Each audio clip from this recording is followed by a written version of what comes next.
Hi കൂട്ടുകാരെ, എൻ്റെ video കാണുന്ന എല്ലാ കൂട്ടുകാർക്കും സുഖമാണല്ലോ. ഞാൻ ഇന്നിവിടെ ചക്ക കൊണ്ടുള്ള ഒരു മസാലയാണ് തയ്യാറാക്കിയിരിക്കുന്നത്. ഇത് എങ്ങനെയാണെന്ന് നമുക്ക് നോക്കാം.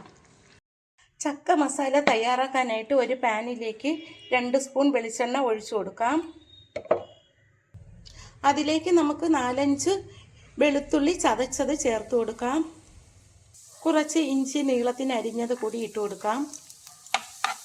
വെളുത്തുള്ളി കൂടുതൽ ചേർക്കണം, ചക്ക ആയതുകൊണ്ട് കൊളസ്ട്രോളിനും ഗ്യാസിനുമൊക്കെ നല്ലതാണ്.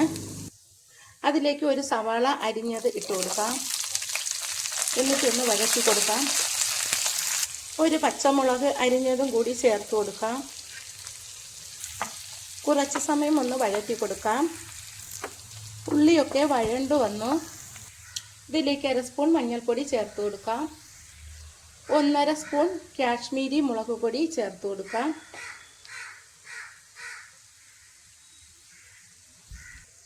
തീ കുറച്ചിട്ട് വേണം ഈ പൊടികളൊക്കെ ചേർക്കാനുള്ളത്. 1 സ്പൂൺ മല്ലിപ്പൊടി ചേർത്ത് കൊടുക്കാം. 1/4 സ്പൂൺ ഇറച്ചി മസാല ചേർത്ത് കൊടുക്കാം. ഒരു നുള്ളു കുരുമുളക് പൊടി ചേർത്ത് കൊടുക്കാം. ഇനി ഇതെല്ലാം കൂടി ഒന്ന് വഴറ്റി കൊടുക്കാം.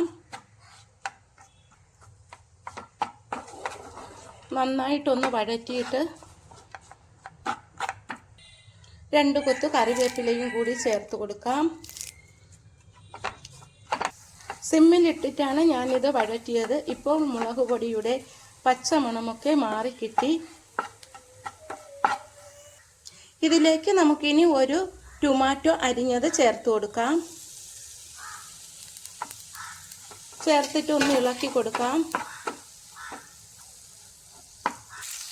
ടൊമാറ്റോയും വഴണ്ടു വന്നു. ഇനി നമുക്കിതിലേക്ക് ഒരു ഉരുളക്കിഴങ്ങ് ചെറുതായിട്ട് അരിഞ്ഞത് ചേർത്ത് കൊടുക്കാം. ചക്ക മസാലയാണ്, അതുകൊണ്ട് കൂടുതൽ ചക്കയാണ് ചേർക്കുന്നത്. സാധാരണ നമ്മൾ ചക്ക പുഴുക്ക്, ചക്ക അവിയലൊക്കെയാണ് വയ്ക്കുന്നത്. ഇതിപ്പോൾ ഈ കറി ചപ്പാത്തിക്കും ചോറിനും അപ്പത്തിനും ഇടിയപ്പത്തിനുമൊക്കെ കൂട്ടാൻ പറ്റും. ചക്ക ഹെൽത്തി ആയതുകൊണ്ട് നമുക്ക് എല്ലാത്തിലും ചേർക്കാം. കൂട്ടുകറിക്കൊക്കെ ഇതേപോലെ ചേർത്ത് തയ്യാറാക്കാം. ഇത് ഒന്ന് ഇളക്കി കൊടുത്തിട്ട് നമുക്ക് ഇതിലേക്ക് കുറച്ച് വെള്ളം ഒഴിക്കാം. നന്നായിട്ടൊന്ന് മിക്സ് ചെയ്ത് കൊടുക്കാം. 1 മിനിറ്റ് നേരം ഒന്ന് എണ്ണയിലിട്ട് വഴറ്റിയിട്ട് നമുക്കിതിലേക്ക് കുറച്ച് വെള്ളം ഒഴിച്ച് അടച്ച് വെച്ച് വേവിക്കാം. ഉപ്പ് പൊടിയും വെള്ളവും ഒഴിച്ച് ഇനി നമുക്കിതൊന്ന് ഇളക്കിയിട്ട് അടച്ച് വെച്ച് നമുക്കിത് വേവിച്ചെടുക്കാം. ചക്കയ്ക്ക് വേവുള്ളത് കൊണ്ട് കുറച്ച് വെള്ളം ഒഴിച്ച് നന്നായിട്ട് നമുക്കിതൊന്ന് വേവിച്ചെടുക്കാം. ഇതിലേക്ക് ഇനി കുറച്ച് മല്ലിയില ഇട്ട് കൊടുക്കാം. ആഫ്രിക്കൻ മല്ലിയിലയാണ് ഇട്ട് കൊടുക്കുന്നത്.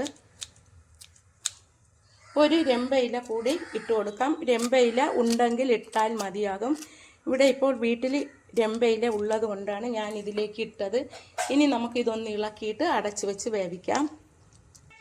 ഇടയ്ക്ക് ഇത് തുറന്നിട്ട് ഒന്ന് ഇളക്കി കൊടുക്കാം. വെന്ത് വരുന്നുണ്ട്. കുറച്ച് സമയം കൂടി അടച്ചു വെച്ച് വേവിക്കാം. ചക്കയും ഉരുളക്കിഴങ്ങുമൊക്കെ നന്നായിട്ട് വെന്ത് വന്നു. ഇനി നമുക്ക് ഇതിലേക്ക് നല്ല കട്ടി തേങ്ങാപ്പാൽ ഒഴിച്ചു കൊടുക്കാം. തേങ്ങാപ്പാൽ ഒഴിക്കുമ്പോഴാണ് അതിൻ്റെ ടേസ്റ്റ് കുറച്ചുകൂടി കൂടുന്നത്. എന്നിട്ട് നമുക്കിതൊന്ന് ഇളക്കി കൊടുക്കാം. ഇത് നല്ല ടേസ്റ്റുള്ള കറിയാണ്. ഇത് കുറച്ച് നേരം കൂടി നമുക്ക് വേവിക്കാം. നന്നായിട്ട് വെന്ത് വന്നു. ഉരുളക്കിഴങ്ങൊക്കെ നന്നായിട്ട് വെന്തുടഞ്ഞു. ചക്കയും വെന്തു. ഇത് കുറച്ച് ഒരു 2 മിനിറ്റ് നേരം കൂടി നമുക്കൊന്ന് വേവിക്കാം. അപ്പോൾ ഇത് വറ്റി വരും. കുറച്ച് സമയം കൂടി വേവട്ടെ. ഒരു 10 ചുള മതിയാകും ഈ ഒരു കറി തയ്യാറാക്കാനായിട്ട്. ഇത് നല്ല ടേസ്റ്റാണ്. ചപ്പാത്തിക്ക്, പുട്ടിനും, അപ്പത്തിനും, ചോറിൻ്റെ കൂടെയൊക്കെ കഴിക്കാൻ പറ്റും. ഇതുപോലെ തയ്യാറാക്കിയാൽ ചക്ക കഴിക്കാത്തവരും കഴിച്ചു പോകും. ഇത് അത്രയ്ക്ക് ടേസ്റ്റാണ്. ഞാൻ തയ്യാറാക്കിയ ഈ ഡിഷ് ഇഷ്ടമായെങ്കിൽ എല്ലാവരും ഇതുപോലെ ഒന്ന് തയ്യാറാക്കി നോക്കണം.